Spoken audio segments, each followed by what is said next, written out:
Is live. Hello, everybody. So, Thank you for joining. This is our fourth Platform and Treasury Council meeting.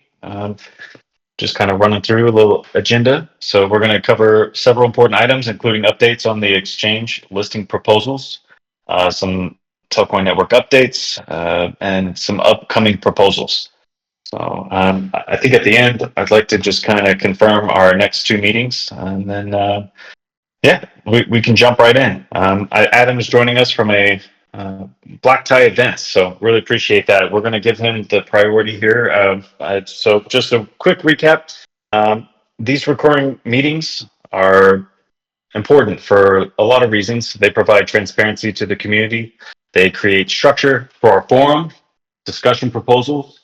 They enable proposers to present ideas to the council.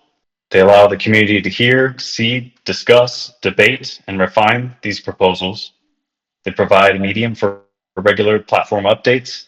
They ensure consistent communication between council members, and they allow a direct communication between community members and council members and through Q&As. So I also want to reiterate that the Platform and Treasury Council represents our global governance layer for the Telcoin platform.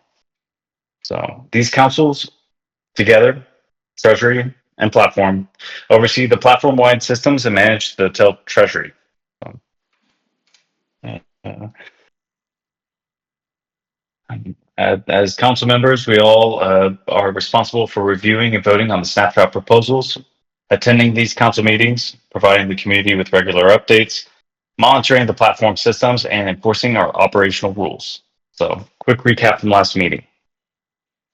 Last meeting, we discussed some security audits for Telcoin Network that we will need to be undergo.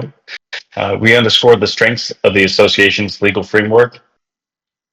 We had a overview of the strategy for engaging with our exchange listings, and we deliberated on providing council members with email addresses, as well as a couple other proposals that are in the works. So with that sort of out of the way, Adam, give you the floor. You want to share any updates regarding the exchanges? Yeah, no, perfect. Thank you. So just to start off, I've had a call with Rajesh Sabari. So naturally, everyone will know him. Lovely guy, extremely knowledgeable. And the whole call was essentially to first meet properly and then ensure that we're aligned in kind of the Telcoin vision and how we approach the exchanges and go through the process. So that is, yeah, it's a great meeting and looking forward to it. Unfortunately, the poor guy is a little bit ill at the moment during this holiday season, so I hope he gets well soon. Going into the exchange listing process, so this week alone, I've had multiple meetings, and by that, quite a few. So by above 3 within the week, progress is definitely being made. I wanted to check with Parker as well on how we approach due to the NDAs. So, because naturally there's certain things we won't be able to say, which is absolutely fine. But when it becomes the process, like we've got the proposals and we all go into the vote, how will we go about this in a way that doesn't cause any issues, both exchange side or for us? So that would be one thing I'd love to go through after and find out your perspective. In terms of the where we're at as well. So some of these meetings we've had proposals being sent across. Others we've got due diligence checks happening. And just to give the kind of standard process of this, initially a process for any exchange, you have the initial meetings, both sides get an understanding of what the token is. Then it goes through an NDA or NDAs, due diligence checks. We also have what is essentially their media deck. So this goes through everything from listing, the process, liquidity, associated requirements. People brought up last time that exchanges don't have listing fees as such. This is correct. So majority of exchanges don't have listing fees, but they do have associated costs. and that can do with the marketing, the liquidity, there's a variety of different aspects, even the onboarding. So, in some companies we know call them donations. So you can donate to their trust or a certain platform for that. So there are quite a few different ways. Firstly, I want to thank everyone because the community support.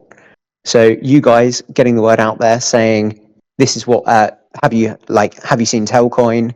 Definitely look into them. Or if you've gone to their website where they've directly got a request an asset, I know a few people have done that. These ways are perfect, and it is very appreciated because it gets the eyes on us even more so.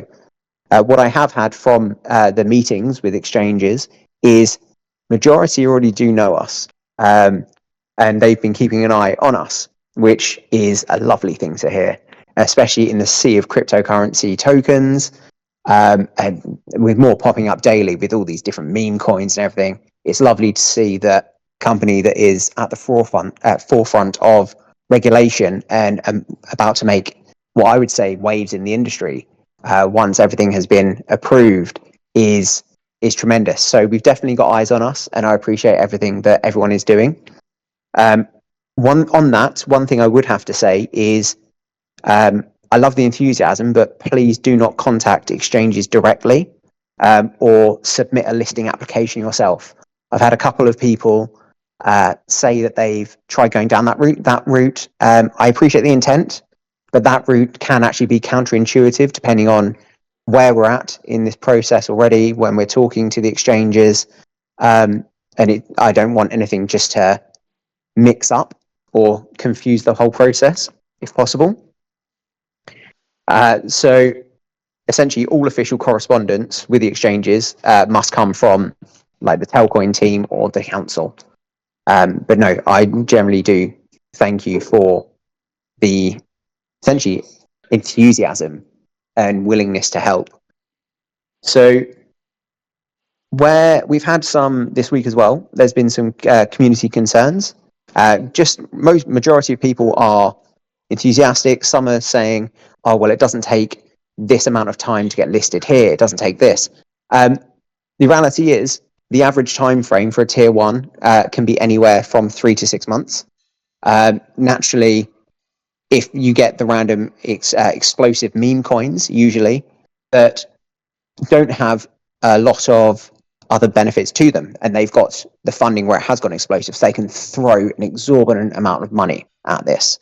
From my perspective, as lovely as it would be to do that, it's not productive from the perspective of Telcoin or the company as a whole, because the amount of money we throw at that would not benefit in a sense, because this can be utilized in a variety of other aspects that will help company. We know Telcoin is at the forefront of what is the digital asset depository institution, kind of the banking charter.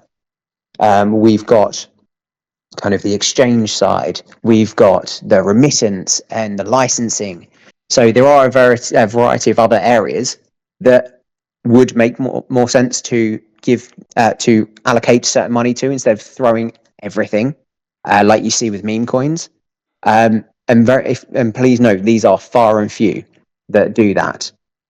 So the ones that do get explosive growth will get listed quickly, because it's not their first token. Majority of the team behind it, they have previous experiences, and there's not a lot of substance behind it apart from hype. And I mean that in the nicest way possible. So from that perspective, we are essentially going through everything, doing everything the correct way, as Telcoin always has. So just to run through with, sorry, I'm just checking. So as I was saying, with the list, with any conversations with exchanges, a listing process will eventually have NDAs. This can vary between at the start of conversations, once everything has started to progress, NDAs will be signed because we need to be sent documents, we need to send them documents, and it would cause a variety of issues if the word does get out that X exchange is going to be listing a coin, because then there's all sorts of issues that can arise from that. So yeah, NDAs will be a part of it, and anything I will be able to say, I will naturally say. But some aspects on details, I may be slightly hindered, or I may be hindered because of these. So please don't take any sort of silence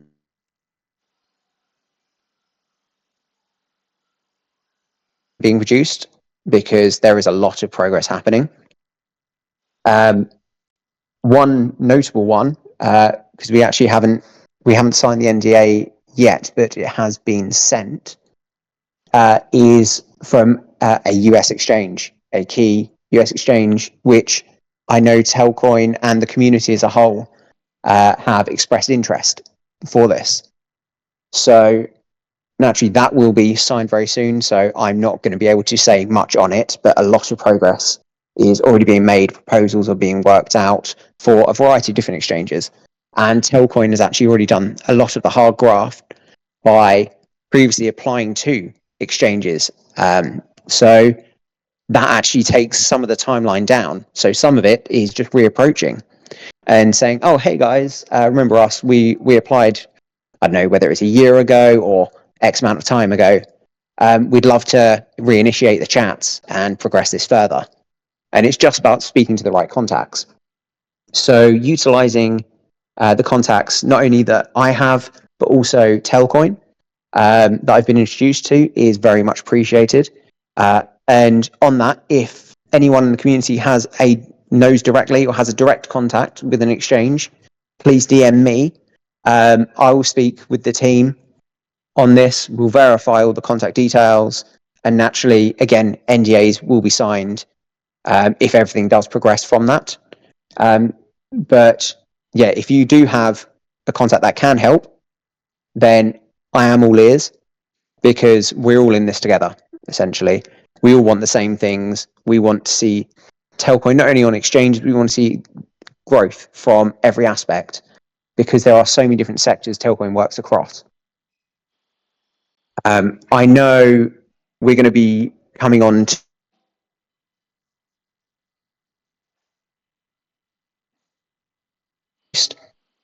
but if I can just Adam, it's cutting run out through just a the little bit. process. Oh, sorry, was that? Kind of cutting out for me. It's cutting out just a bit for me. I was wondering if you could back that up just a minute. Okay, so the very last point was just reiterating what I said at the beginning, was if it's possible, are we able to just give a run through of how the vote and proposals and everything will work naturally with exchanges, because the NDAs. So being with the Telcoin Council, naturally certain things we won't be able to say. So what would be the best approach for this as we progress this? Yeah, I To hear caught some the last insight on part. that. So basically, so NDAs, how do we propose this for next steps without compromising the, disclosure agreement with each exchange? Is that the basic question? Yeah, so essentially, if we've got sorry, you cut out a bit for me as well there. So I think my signal, I'm just moving back to where I was because I was walking around, just in this little room. So it's more with the NDAs, everything's naturally put to the council once bit parts are agreed, and to process to say, are we happy with this? What would be the process naturally due to the NDAs? Because exchanges won't want any announcement prior or anything like that. So how would we go about this? Right. The best. Yeah, it's actually, it's a thing that we, for years people would kind of say, well, why aren't you applying? Why aren't you applying? And of course I was applying. It's just the exchanges literally tell you, hey, if you tell anyone this, you're never getting listed here. And so you're stuck in this weird situation.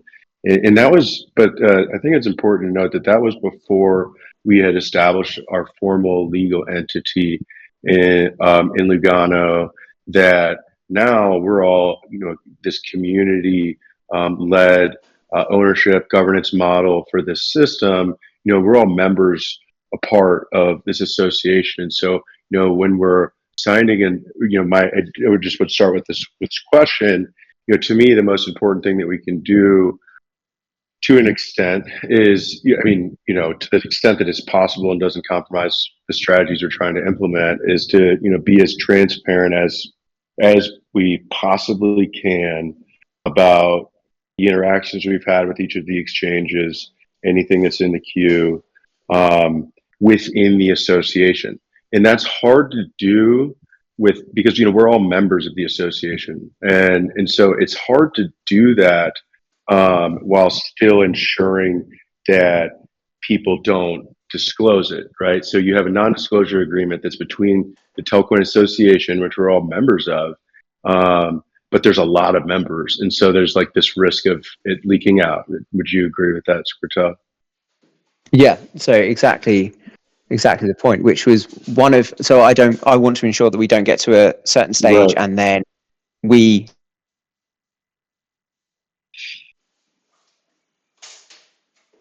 it is mentioned. So it's more, how do we go about it that it is Yeah. So you're cutting out, but I think I get the gist of your cause any question. issues with said exchanges. Yeah, so yeah, for sure. So it's an interesting balance. So we created that exchange master sheet. That's the first thing. If you've been sort of live updating that as things go along. So I've been adding to the Google Drive on there. Yep. So we've got a variety of different folders.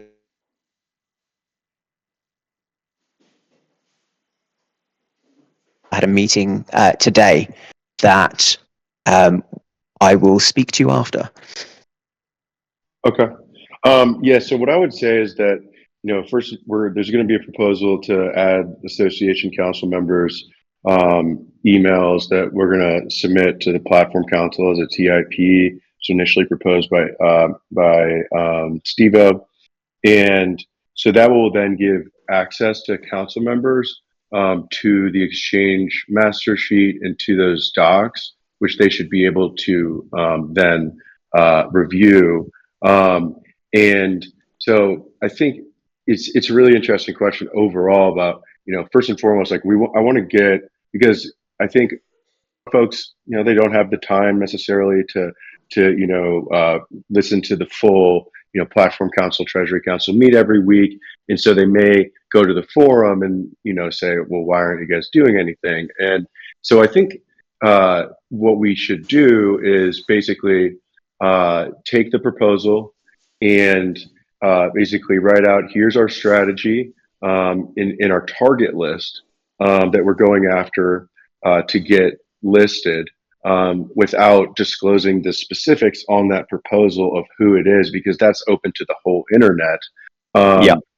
And I think we also, so we basically should just, the strategy that we're doing, that we've evolved from the initial proposal and how you're working with the exchanges. Let's get a proposal out on Monday that we can all vote on and approve, so that people understand, that there is a lot of work going on to make this happen and it's official. And, also just to get a little momentum in terms of getting proposals and approving them as a collective.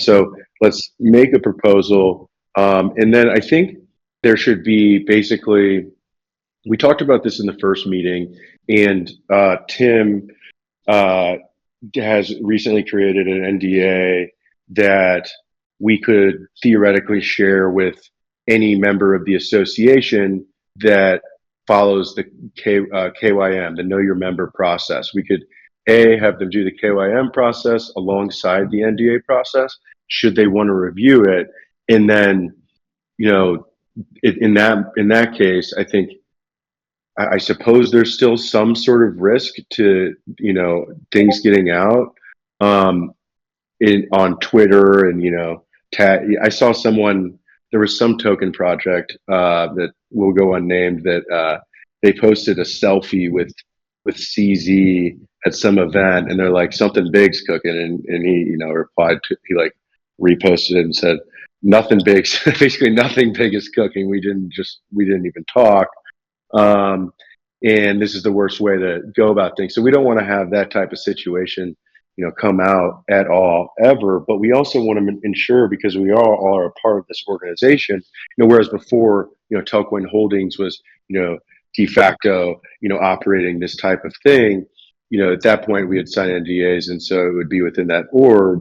But now we have this new org, and this org is governing and platform and exchange listings. And so, yeah, I think that we basically say we're here's the exchanges that we're targeting, and we can maybe say to what extent can we say we're in contact and discussing with them in the forum? I think that's probably, active discussions or something like that, or discussions are happening, or it's something along those lines. And maybe it's something where we ask the exchanges, hey, what do you think? What we need to be transparent and open with our community, because we all are a part of this decentralized org. And so the NDA theoretically covers us, but the risk is leaks. So yeah, I think we do. We just enable anyone in the association who wants to access the exchange master list, sign an NDA that's binding, and do the KYM. They can see that. We do a proposal. It's a TIP, because as far as I can tell, right now we don't have any TEL that we're financing towards this endeavor.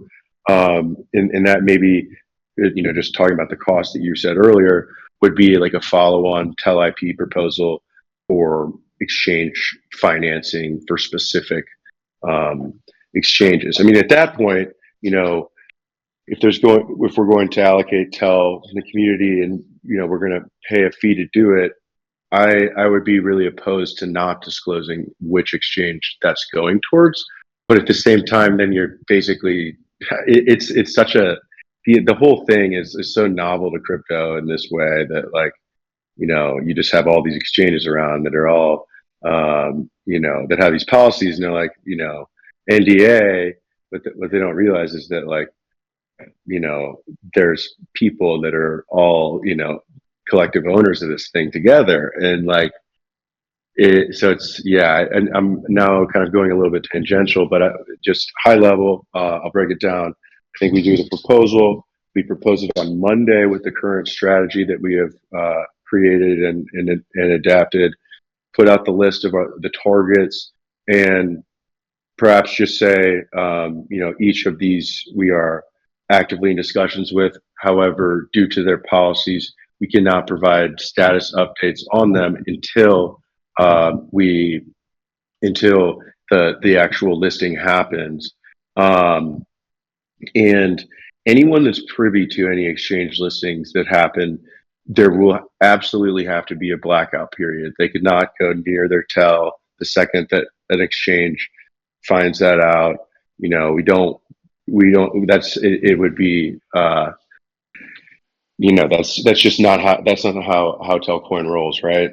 We got to have those policies. So there's got to be a blackout period for anyone that is NDA and privy to that knowledge, where they cannot trade for an extended period of time, and give them access. And then let's get the proposal out for Monday, along in parallel to the TIP for the email addresses, and the TIP for the services agreement between the association and the TAO that I'm finalizing with Tim Mahota tomorrow afternoon, and will be ready for Monday to be proposed on the forum, and then snapshot. So yeah, I think we got three big proposals that we can do there. This is one of them.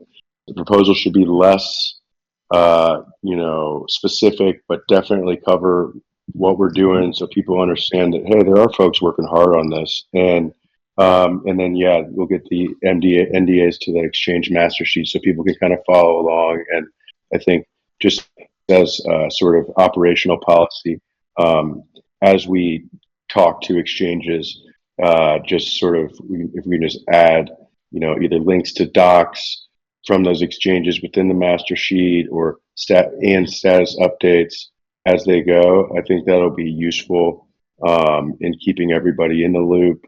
without disclosing things publicly. And the problem with NDAs is like sort of from our perspective, right? It's like, well, they signed the NDA, but then they could theoretically leak it without just us knowing even who did, right? And so I think that that's just the risk we have to take in that, in the sense that, openness and transparency is a core value to us. And if an exchange decides that they don't want to list us because we're a transparent, legally organized DAO of members, then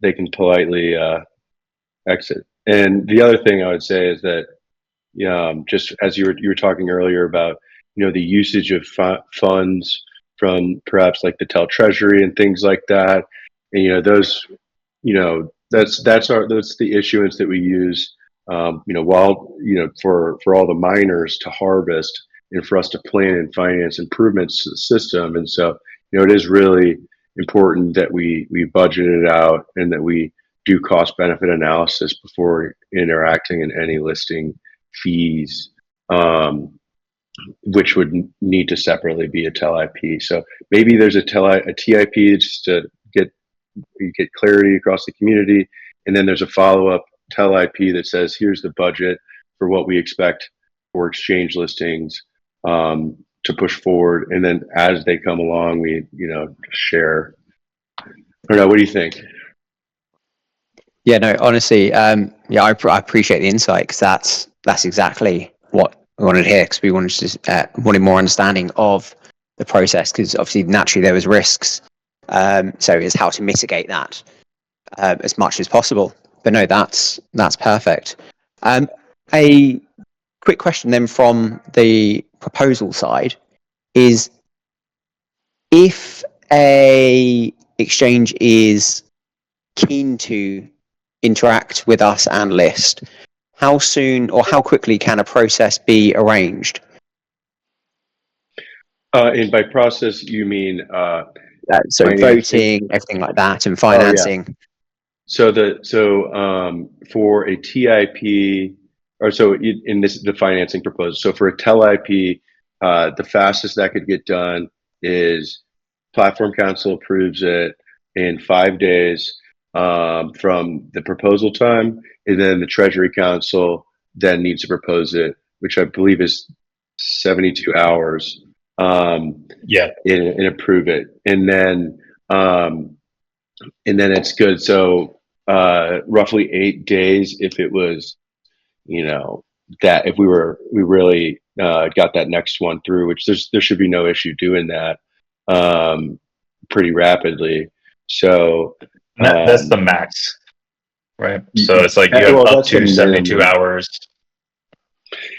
Yeah, the 5 days plus the 72 hours is the minimum possible velocity that we could do, or the fastest we could possibly do it.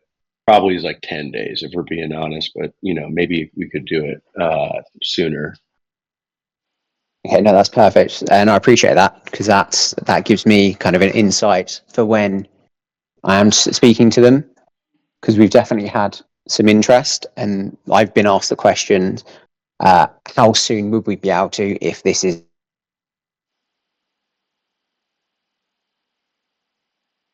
So thank you.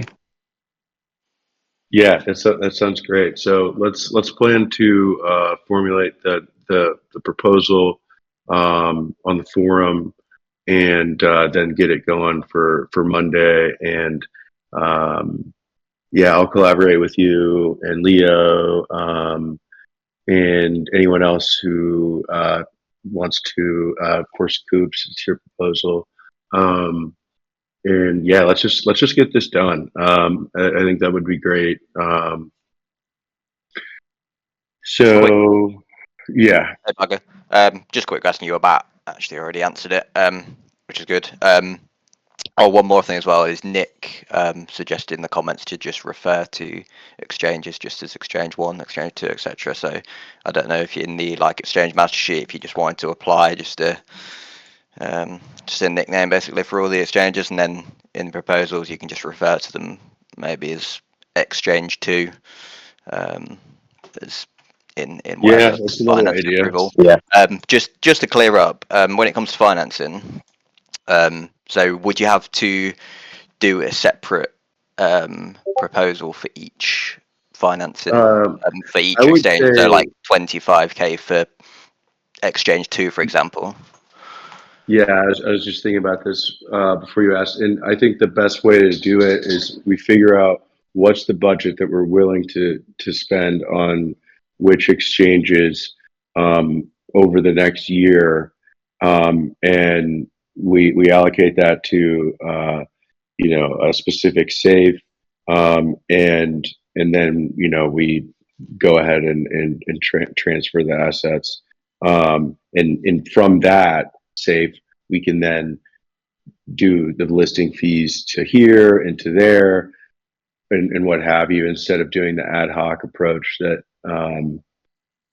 and so I really do want to ensure that number that we do is appropriate for the community. As the rest of the incentives of course are to develop this, of course develop the base layer blockchain that's so crucial to our future success and our go-to-market strategy around telecoms, and for issuance, and so yeah, I think there's probably a number that Squirtel you could figure out based off of all the exchanges that are priorities and what they are charging, and then if we need more, then we do another one. But I'd like to try and start a little small, and targeted on that budget, and not get too out of hand on paying too many exchanges too quickly, but at the same time ensure there's enough capital there to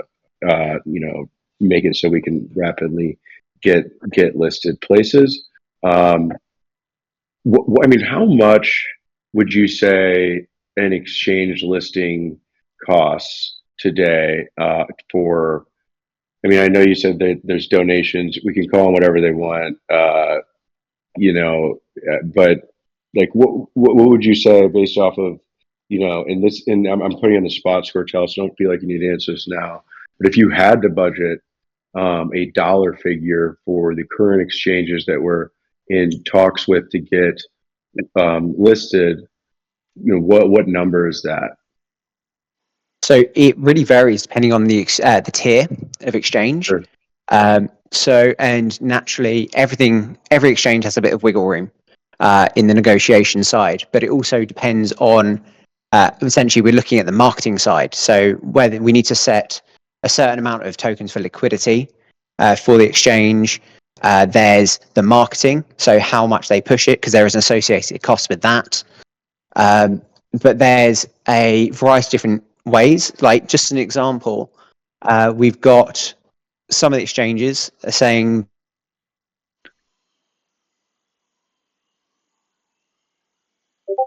$100 to $1 million in Telcoin tokens. You cut out for a second. You said we've got some of the exchanges saying X, and we didn't hear that, and then we just heard 2 million. You could. Oh, okay, sorry. So it depends on the essentially. So with the exchanges, we have the liquidity providing side as well. So they need a set amount. So for example, this could be anything from 500,000 to $1 million in liquidity of that. We've got, and that's in Telcoin tokens. There could be aspects, so they've got the marketing sides as well.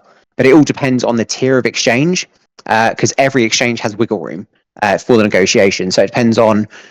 So, for example, some that I've been speaking with are happy to do additional marketing campaigns as like an additional freebie because they're keen. They're quite keen to work with us naturally. So everything has a bit of wiggle room, but it depends on how much we're doing with the marketing, the liquidity they're expecting, or range of liquidity for the token. But there are a variety of different aspects. So what I would say is we can get a rough average, but we'd need to base it around the different tier of exchanges because that would base on what needs to be offered as well, because they have a dramatic range between the just even tier 1 and tier 2. Right. I mean, I mean, cost benefit wise, the marketing campaigns that these exchanges do, well, first and foremost, are they mandatory to get listed in some cases, or the marketing Sorry, campaign? you broke up Yeah, a bit on my side then. true. So first question is, are marketing campaigns with these exchanges, kind of de facto listing fees that they're like, you got to do this if you want to get listed? I mean, do we need to do marketing campaigns with them? Because So I truly believe that those things are not effective, and that our community is way better at marketing an exchange listing than the exchange itself ever could be. And if anyone disagrees with me, I'd love to hear your thoughts on it. But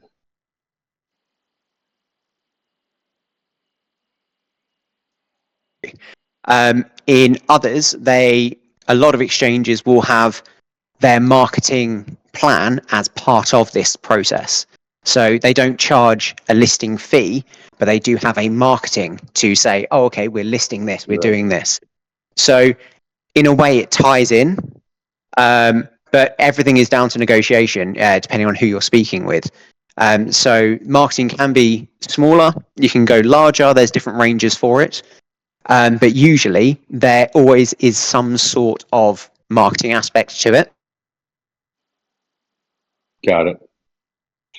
Yeah, so case by case basis, I think let's figure out what the Q1 expected costs would be to get listed on the exchanges, and then do that as a separate proposal from the TIP on the forum, and give the community the ability to just determine the intensity of their preferences for it or against it. Because obviously you guys know me over the years. I'm all about that on-chain world that we're building. I've never been opposed to exchanges, though I might have been accused of it a few times because I have to be silent about this stuff. But I'm not opposed to it. But to me, the best usage of our funds, 90%, 95% is planning and financing infrastructure development, and very importantly, issuance allocation to the on-chain ecosystem of TELX and to the Telcoin application network, which everybody who's here, there's a TAN-IP1 to activate Telcoin application network issuance for, app stakers and developers. That's in progress. It's going to be a really exciting meeting. Marcus has been crushing it along with Amir on building out the tech spec for that and getting it to a place that's exciting. But anyways, what I'm trying to get at is that, it's like, how much are we really, I mean, some of these, whatever, Hawk2, whoever, they'll put all their money into getting listed somewhere, but we're building an on-chain, set of overlapping networks, and trying to build a global financial system. And so, I think let's just come up with a number. We'll do it separately from the TIP. Give the community the opportunity to tell us whether or not this is way too much for exchange listings, or the alternative. I mean, I do think the community generally loves exchange listings and all of that. But then I've also had the opportunity to speak with Matt and some other folks who brought up some great points about well, we have our own exchange. It's TELX, right? And so yeah, that's pretty much all I have there. Yeah, no, I do agree. Everything has to be weighed up from a kind of cost and benefit ratio, because naturally, the more we are out there and the more we're known, even with, for example, the digital asset depository institution, that alone, if that once approved, or if approved,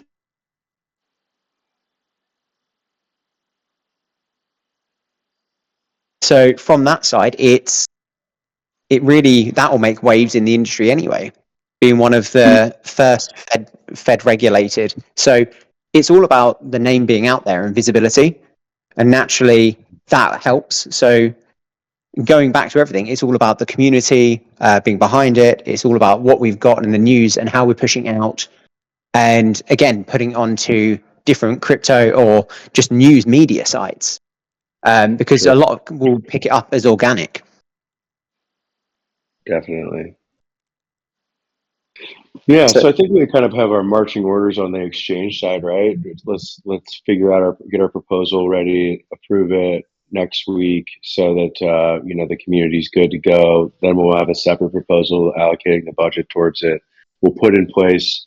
I'll get the NDA from Tim tomorrow to a provide the community with a way to send in their KYM and MNDA to review the exchange listing stuff.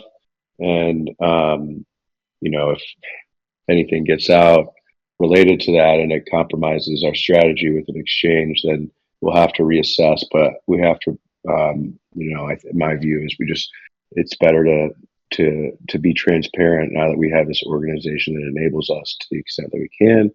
And then, so we'll do the exchange master list, NDA, KYM thing with anyone. And then, the TELIP for the first batch of exchanges, and see if we're financing those. And so if we can figure out some level of numbers that seem about right, that would be good. yeah, that sounds good. Awesome. And Graham, what's next, my friend? I just want to say thank you, Adam, for taking the lead on this and doing such a great job, man. Thorough, professional job, and doing it the right way. So thanks for your update.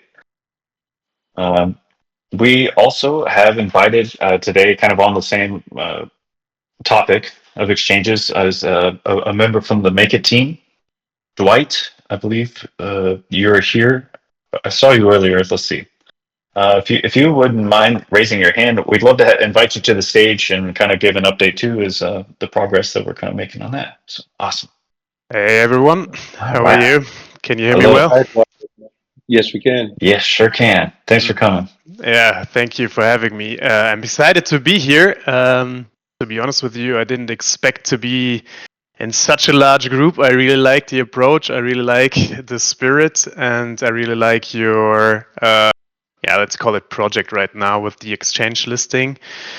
Really good approach. I think from my perspective, it's the right time now to approach that topic. And let me just say, with our experience, the right exchange at the right time can work wonders. But I don't want to go too much into detail. But I agree with Adam, it's gonna cost that's for sure. So I'm pretty sure if it's gonna be a tier 1 or tier 1.5, it's gonna be 7 figures, pretty sure. Below would really surprise me, especially in the current market phase. But anyway, maybe a few words to me to make it, because I think most people don't know me, don't know Make It, what we do. If that's okay, should I do that?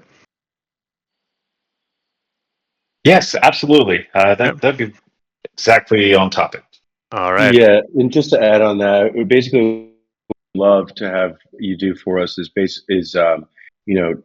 intro, Make It, give us an overview of who you guys are, how you got into crypto, how you started your business, and then 2024 year in review, working with Telcoin, what exchanges you've been doing, what liquidity provision with, and then your capacity to work with us on our strategy that we've been discussing in terms of scaling to new exchanges at the tier 1 level, and then ultimately, what type of costs on your end would be expected from us. So thanks again. Yeah, sure. Thank you, Parker. Thank you, Grant. So, my name is Dwight, as you might see. Despite the name being American, I'm born and raised in Germany. My dad was American. I'm part of the Make It team, a market making services team based in Germany, or at least the headquarter is in Germany, near Frankfurt, banking center here in Germany. And what we do as a company is usually, let me just say in a nutshell, empowering liquidity and stability for digital assets in certain exchanges, right? So not only exchanges like Texas, but DEXs as well. And our origins come from a Swiss financial hub. And back in the day, we were supporting institutional products and institutional clients, not only for crypto, but other projects as well. And back in the day, the liquidity was not as it is today for most projects and most startups. And so after some months of working with institutional clients in the digital asset area, we figured, okay, we need a solution, like technical wise and funding wise, obviously, to support projects in their efforts to really make digital assets tradable. Because if you reflect yourself, how you trade yourself, I guess most of you don't go every day to an exchange like Bybit or KuCoin or wherever Telcoin is listed and trade every day multiple trades, right? So, and you don't go there and put multiple limit orders in the order book, but you still want to be able to trade from day to day.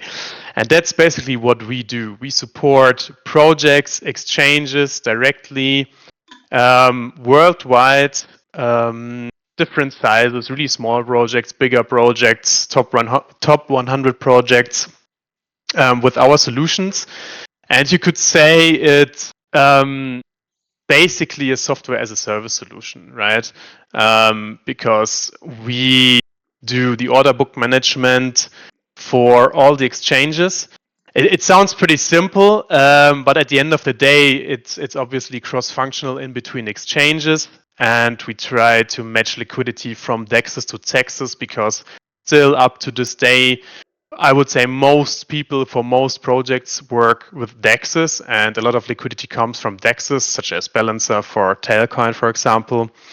And yeah, that's what we try to do. And luckily, we are really happy to onboard Telcoin as a partner in, I think it was June this year. So over 6 months now. And we are pretty happy. And I think it's a good partnership so far. And we started off with the exchanges, and we're currently managing Bybit, Lbank, Btrue, BingX, and BitGet, and more or less indirectly KuCoin. So not officially via Telcoin, but we are matching a lot of our orders to KuCoin as well. And so we have been talking a lot about exchanges today, and what most exchanges have is they usually have requirements. So you cannot just come in and say, hey, cool, here we are, we want to list our token and let's go. Like Adam mentioned, they want to see a certain amount of liquidity, not only in token, but in cash or whatever the pair is, mostly USDT, but sometimes BTC, for example. And you usually need to provide liquidity in any way, right? Because people need to be able to trade, like to buy, to sell, and the liquidity needs to come from somewhere.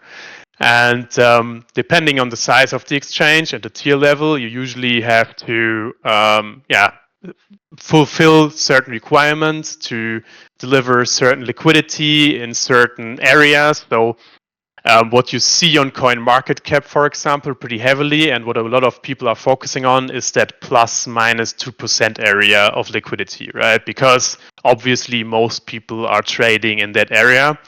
And what you don't want to have is that you go, I don't know, you get a Christmas bonus from your company and you say, oh, nice, I have, I don't know, 4K, I want to invest in a certain coin. And you're going on an exchange and say, oh, nice, I want to invest at 4K. Boom, market order, and the price is pumping 15%. I think some people experienced that back in the day, but that's what you don't want to have, right? So the bigger the exchanges get, usually the higher the requirements are. And what we have been doing when we came in, for example, Bybit was on the brink to, I don't want to say it. They were asking for better results. Let's put it this way. And what we have been doing is constantly improving the liquidity, especially in the 2% area. I can recommend to some of you to look at BitGet in the past couple of weeks. We have improving that by far, like a lot in the 2% area. And as well, the volumes between the exchanges, right? Because in the current market phase, you want to make people see, you want to get attention, and most people focus on volume. To be honest with you, with my experience of the past 6 years in the crypto space, I don't really know why. Why so many people focus on volume? Because obviously it is important, and it's a part of trading. So if you see a token which has like 1K trading volume per day, obviously that's not enough. But to me personally, it doesn't really matter if a token has 100K per day or 1 million per day, because what matters to me most is the liquidity in what you can trade in the pair, right? Because that usually means you have a healthy community, you have a lot of organic traders, and you get attention, right? And you usually see in market phases like this, currently, even if it's a red day like today and yesterday, Jerome Powell, I hate you. Sorry about that. No, just kidding, obviously. And yeah, that's what we have been doing over the past month. We just recently established an update like a week ago, where we improved our matching from the balancer pools to our taxes, naming currently to Bybit, BitGet, and let me check. Sorry, Bybit, BitGet, and KuCoin. And we've been, you could say it's kind of a white labeling solution to provide liquidity which is bound on DEX pools, to provide them and mirror them into taxes, into the order books, to bring even more liquidity into the order books, and to further improve them. Yeah, that's what we've been doing. And as I said from the start, I'm really excited on what Telcoin as a community and as an association is doing with the current project of more listings to come.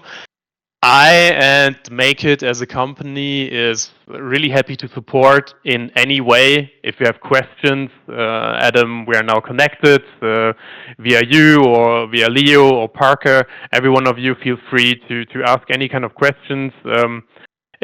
If you want me to come to the recurring meetings, I can come if you have any more questions.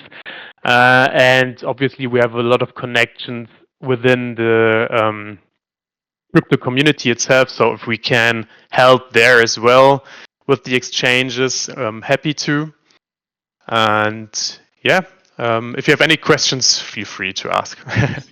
Yeah, I'll start. Well, first and foremost, yeah, thank you for that. It's been great working with you all as well. The questions that I was going to ask, the first one is,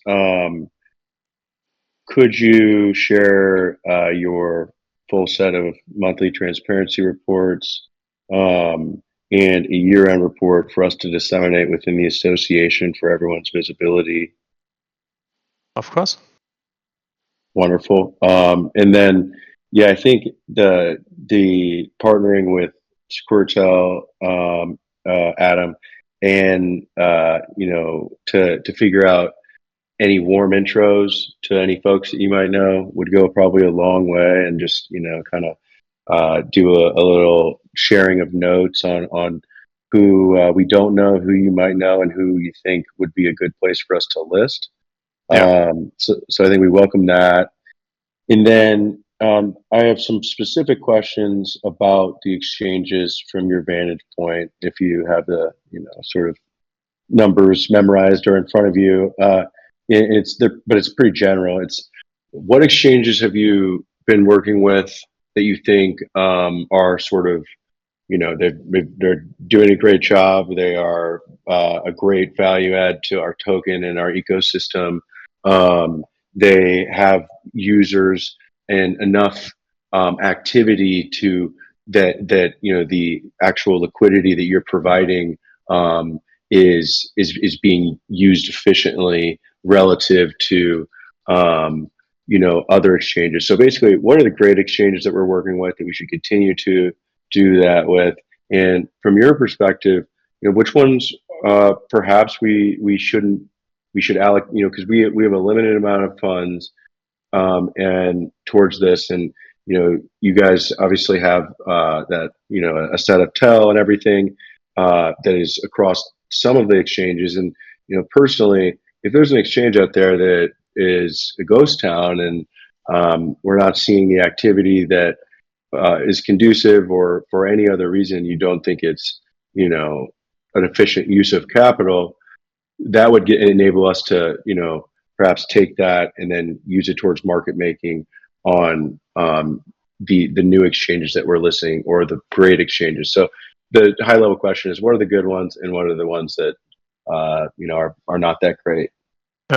It's a really good question, Parker, and thank you for that. I would say, first of all, looking at certain market timings, it's always a matter of timing, right? Even small exchanges can have a big impact in a market phase like currently. But talking about the exact exchanges that we are managing right now, the big drivers in the current market state, which bring a lot of organic trades, a lot of users, is definitely KuCoin and Bybit. First and foremost, Bybit, definitely. Which is really surprising to me, to be honest, because a couple of months ago we were really lacking organic trades there, and there wasn't a big traction like from outside, just from us. I would say not even 4 months ago we had probably 95% of all the orders and all the volume on this exchange came from us. But right now it's insane. It's really insane. We went up almost 100x in volume within 2 months. Like the order book depth is insane. So those two are really great. I would say after that is definitely BitGet, which does a good job and brings organic traders. Surprising to me on a smaller scale, because it's definitely a smaller exchange, but definitely BTrue is bringing a lot of organic trades and consistently buying. So I don't want to go too much into details, but there was a really big TEL believer last week on BTrue who bought a lot of TEL, and so I would say BingX is pretty close to BTrue, but we were hoping a little bit more from BingX. Like the expectation was a little bit higher from our end, to be honest with you. And to me personally, which falls off pretty heavily in that all of the exchanges I named, is LBank. LBank is moving, I would say, with the wave. And if you are looking at exchanges to maybe cut off, if you're looking at consolidate funds, I would first look into LBank. And to be honest with you, the support from them is not that great. That's good to know, and we appreciate the transparency. Even if it offends them, we would rather use the capital efficiently. So basically, LBank is an area where we could reallocate funds from, technically, for market making purposes elsewhere. Excuse me. That's great. Yeah, and sorry, Parker. And one more comment to that, and it's not really surprising, because you can reflect it on Telcoin as well. You can reflect it maybe on us and make it the stability of a team, and that goes for exchanges such as for projects, etc. The stability of the team, like the same people working on the same project on and on and on for years and years and years, those are usually the ones which are performing the best. And you see that, for example, I named BTrue, right? It's a small exchange, but I've been working with them for 4 years now, and it's the same team, the same dev, the same account managers, always the same people. And LBank, I don't know, they're like switching back and forth. So from my experience, it's really heavily bound to who's responsible and who's taking care of the job, right? Yeah, absolutely. Partnerships go both ways, right? And both sides have to do a good job. And if they're not holding up their end of the deal, then I don't see why we wouldn't reallocate that to somewhere else that does, and especially as we expand into new places. So that's great. Does anyone have any questions for Dwight from the community or from the council?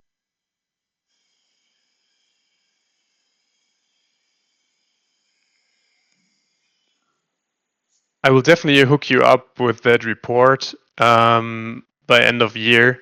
And like I said, I will write my personal Telegram handle in the chat. And if any one of you just wants to connect or has a question, feel free to text me anytime. Might take a few minutes, but I usually answer pretty quick. Oh, good. I really appreciate you sharing, Dwight, and showing up and giving us a update. So thank you. Of course. Thank you. Thank you for having me. Alrighty, we'll keep it moving. I'd like to go ahead and move forward with some Telcoin network updates at this time, specifically focused on bridging. Marcus, would you care to provide a bridging update and take the floor? Yeah, for sure. We've made a lot of progress on bridging. And again, for context, this is when we say bridging, we mean being able to move the TEL tokens from existing other networks like Polygon and Mainnet and bridge them over to Telcoin network for mainnet launch. And so some news on that front is that we've managed to essentially get the bridging set up just one step short of live on testnet, and that would be bridging between Sepolia and Telcoin network. So the work in the past 2 weeks since our last meeting includes deploying a replica contract of the existing Telcoin token contract on mainnet, and so deploying that replica to Sepolia so that we have a testnet version which behaves identically to the mainnet token. As well as a another replica contract, which is called an Axelar external gateway, which is sort of the entry and exit point on any chain for cross-chain messages, so bridging transactions, more or less. And so with those two contracts in place, we've managed to set up the bridging flow on the EVM side, and we're now awaiting a what's called verifier whitelisting from Axelar Network, which is again the blockchain that we've chosen to use as our sort of bridge message validation protocol. And so Axelar has a permission set up where they have to enable verifier addresses to sign cross-chain messages in a Byzantine fault-tolerant, decentralized, and secure way. So while we wait for that whitelisting to happen, we're moving forward with some other stuff like building out the front end. And yeah, that's generally the update for bridging. One other thing I'd like to say too is that the front end is also sort of up to speed. We're at parity on both the smart contract layer and the front end side. So we have a working prototype of the bridge UI as it will look, but we don't have the functionality yet since that is again awaiting the whitelisting step. And so our plan for the testnet bridge setup will be to establish end-to-end flow using a single verifier, which will not be the case in production on mainnet, but the single verifier sort of speeds up the end-to-end testing phase and will be more robust in the production setup because there will be sort of an existing network of verifiers that already run nodes for almost any chain you can think of on the XLR blockchain. So that includes stuff like Polygon, Mainnet, Sepolia, Arbitrum, Optimism, what have you. They're all essentially performing verification functions by running a copy of those node clients and sort of assessing the finality of messages that are reportedly coming in from those chains. So yeah, should expect to see more progress on this in the new year. And of course, once the whitelisting does happen, I'll be sure to post an update to the forum to sort of detail the end-to-end flow and the steps that we're taking to test that in the testnet environment. Awesome. Thanks for the update and great work. Yeah, the bridging stuff is coming along very nicely. On the proposal side, or protocol side rather, we have a couple updates. We've developed an initial solution for nodes syncing to the network, and kind of identified some performance and security enhancements. So so we're working through that. The Gossip network is up and running. Again, there's some security hardening that is taking place, especially because it is a trustless network of nodes. And still in the process of rebuilding the consensus network to use libp2p. The main motivation again for that is the large open source community, greater security, and just consistency with the Gossip network, and using the same network protocol across all spaces. So at this time, I'd like to move forward and kind of discuss any upcoming proposals that we have. Specifically, there's TIP1 that is brought to us by Crypto Stevo. It's in regards to emails for all council members. Basically, Steve brought the proposal forward on the forum, and it was a great idea. It's been refined. We've since kind of moved forward with refining it, and it's been left open for a while, just like asking any sort of community updates. So if you can review that, everybody who's here and anybody who's listening, we would love any sort of feedback that you have, because I believe that is ready for the snapshot. And so I plan to take that forward on Monday. Putting it to a vote on Monday. So in that regards, since we're here, we are going to have, I think Leo, if you're available, we're going to email out platform council instructions just to kind of give some guidelines. This is going to be the first TIP that we move forward with. There will be no Treasury Council vote because it doesn't involve money, but we will need the Platform Council to vote. The quick reminder on that process: it is an 8-member council, and it is focused on platform-wide improvements, specifically through TIPs. And the Platform Council needs 6 out of 8 votes to approve proposals, and that's within a 120-hour voting period. So if you are on the Platform Council, keep your eyes open. We'll be reaching out on Monday, I believe, is my goal, to have that all said and done.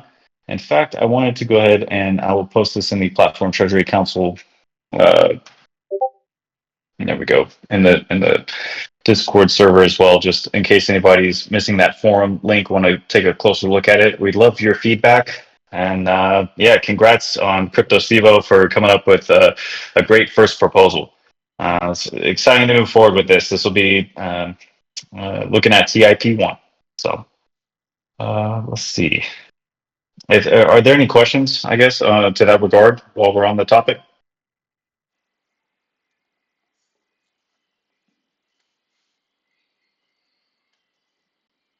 All right. Well, a few other IPs that we're looking at moving ahead will be the services agreement between the Telcoin Association and the TAO. That is something that's been a work in progress. Again, a bit of a learning curve, just getting this stuff off the ground. But that will be coming up soon. We also have communications improvements. Any ideas on that, and for just proposing that sort of thing? I know there's a lot of Telegram activity in this space, and Discord. We have communication is key, transparency is key, and so anything we can do to improve that and just make our message reach a broader audience is very important, and we take that very seriously. So again, community members, if you have any ideas or suggestions, please reach out and share your ideas.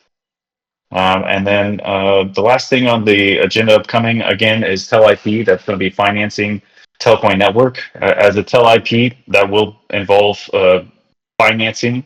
So that will be both a platform approval and then treasury approval, and for moving on to any other potential compliance council vetoes. But financing a Telcoin network will need to take place. That'll be for the year 2025, and that will be all encompassing. So working on that, bringing up some numbers, and that'll be everything from development work hours to server costs to anticipated audits, etc. So again, it's a learning curve. This will be the first TELIP that for financing this that we're working on. So yeah, looking forward to the community's engagement and feedback, and just getting that one through. So let's see. At this time, I think we've made it through all of the things that I had on the agenda for tonight's meeting.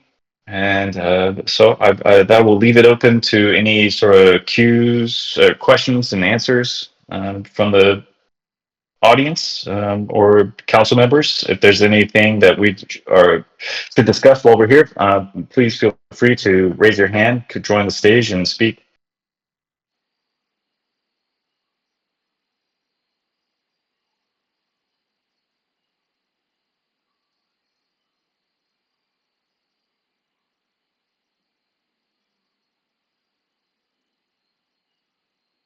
Okay, I will. Very We have quickly. one in the. Yes, You are Troops. What you got? answering the one in the chat by Nick? Yes. All Yeah. right. So Nick Blue Lights is had a lot of great contributions this evening. So will we be looking into the ag layer? So long term, yes. I think that there's multiple bridging solutions that are effective for securely transferring assets between different protocols. Specifically, the ag layer is uh, zero knowledge, and it is definitely the way that the crypto that blockchains in general, it is definitely an idealistic approach to transferring and bridging funds. So I think long term, absolutely, we're looking at that. In the short term, something that we are keen on implementing is an immediate bridge solution. And that part of the complexity of that is because Telcoin itself exists as an ERC20 on Ethereum, and yet it will be the native token on Telcoin network. So one of those things, like so, that like with the zero knowledge proof, there's a lot of work left to be done in terms of performance and really just time of transactions. So it's definitely on the radar. And Nick, I appreciate you sharing those ideas and bringing that to my attention. I think that the space is so rapidly evolving. Always happy to hear of new projects, and we're definitely keeping an eye on this, because ultimately we plan to be um, the blockchain solution for DeFi. So, are there any other questions?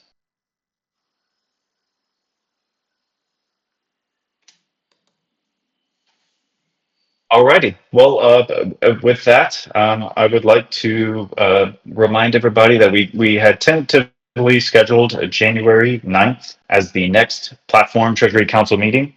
I hope that that is still okay. We'll be reaching out with a reminder. If not, we have 3 weeks here to kind of figure that out. But January 9th. And then after that, the holidays will be mostly over. So I propose that we just kind of move back to a sort of bi-weekly schedule, which would put us at January 23rd as the follow-up meeting after that. So if there are any other issues or questions or concerns regarding our meeting schedule, I'd be happy to address that now if there's anything. That works. And That then works for very soon. me. I have one Excellent. thing I wanted to add just for everybody is that so I found the association and admin / bookkeeper in Lugano, so that of course we properly file and do our accounting in a way that is workable in the local jurisdiction where we're domiciled. And so that meeting is actually on January 9th as well. And I'm getting a budget proposal from them in terms of the cost that they expect us to incur through that. And so that would be part of the, I think, either a standalone, there's a couple ways we can do this. I mean, we need to do a proposal for year 2 TEL issuance, which is, 10% of what the Treasury is, so 900 million TEL. And so I wonder if it's like, we do all of it would be a long proposal, but we could consider doing, for instance, the Telco network financing proposal, because that's part of the issuance, and the admin budgeting and exchange budgeting within a one log road bundled proposal that includes all of those areas for financing, so we can knock it out. Or we could do the alternative of doing 3 individual separate TEL IPs.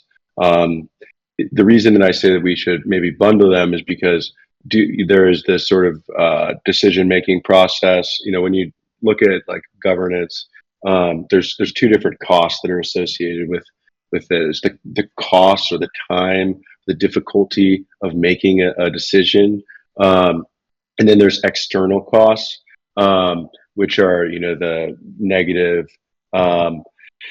things that could happen from making a decision. And when you do a TEL IP, of course, it's not like we're having every TEL holder in the world vote on something. So that, which is just a kind of brutal model in my humble opinion. But TEL IPs do take a little bit more time. So I think I actually am just sort of opening this up for consideration and discussion as we do 3 financing proposals in the near future, whether or not they should be bundled or not. And I don't know, Grant, what do you think? What's everyone else think?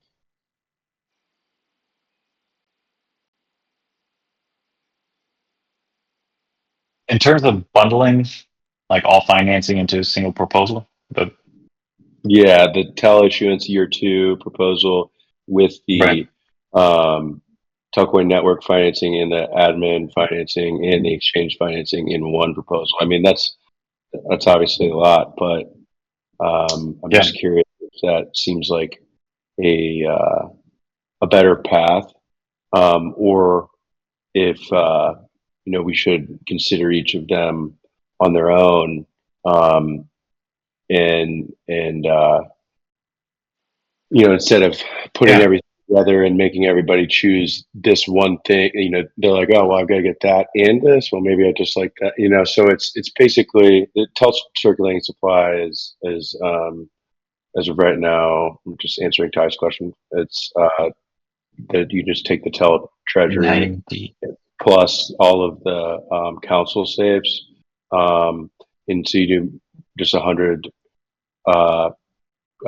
billion minus the TEL that's in the council saves and in the TEL treasury, and those addresses are on the website. If you go to governance, infrastructure, safe wallets, all those addresses are there. That we could certainly use a more intuitive and easy to review data system that just tracks each of those wallets. That hasn't been the top of mind proposals. We got all those other ones, but yeah. So it's like basically, I can't do the exact math, but it's roughly 91 billion TEL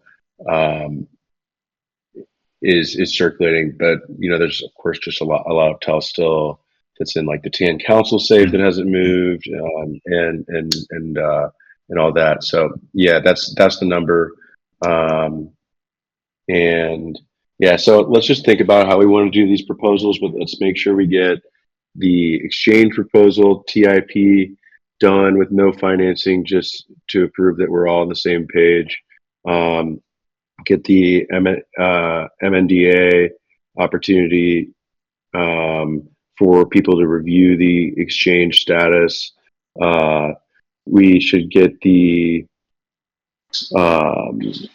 TEL issuance and financing proposal in play as well. And yeah, let's just mark these all down and make sure that we get out some good proposals next week. Get some momentum from a decision making perspective. It's going to be really exciting to have the first proposal out for voting. And yeah, good stuff, Grant.